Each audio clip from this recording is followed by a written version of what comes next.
Hello សួស្តីបងប្អូនបាទនេះល្ងាចថ្ងៃអាទិត្យទី7ខែ6ឆ្នាំ2026បាទឥឡូវនេះដែរថ្ងៃមិញនេះម៉ោង2រសៀលបាទក៏បានភ្លៀងមួយមេធំហើយបានលិចចូលស្រែជាពលរដ្ឋយើងច្រើនណាស់បងប្អូនអើយនឹងបងប្អូនណាខ្លះទឹកលិចទេបាទហើយបងប្អូននេះទេសភាពនៅវាលស្រែបងប្អូនទាំងគ្នានៅក្រោយផ្ទះ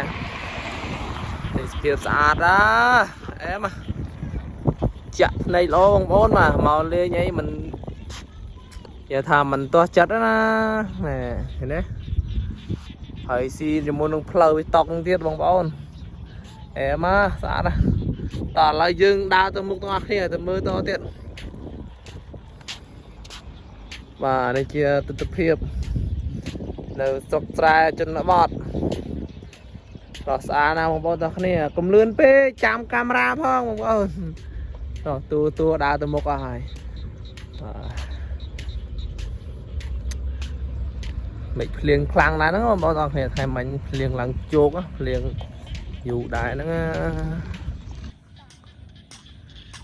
នេះតួបងប្អូននៅមុខតួបា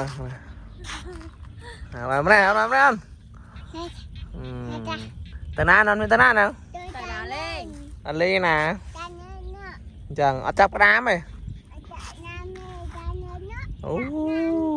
បងប្អូនអាខៀវនេះស្មៅណាកុំច្រឡំថាស្រូវអត់តន់ព្រោះទេនេះស្មៅទេអាហ្នឹងគេដាក់បាំងកុំឲ្យឡានធំចូលកាលហ្នឹងគឺចាក់ថ្មីស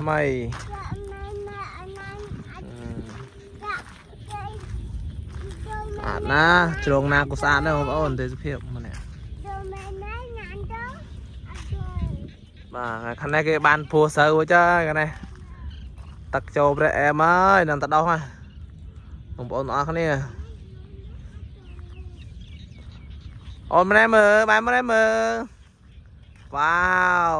ស្អាតណាស់លោកអើយបងប្អូនវីដេអូយើងមានតែប៉ុណ្្នឹងទេបាទបាយបាយកុំភ្លេចជួយ Subscribe Channel ខ្ញុំម្នាក់មួយផងបាទអរគុណជួបគ្នានៅវីដេអូក្រោយទៀត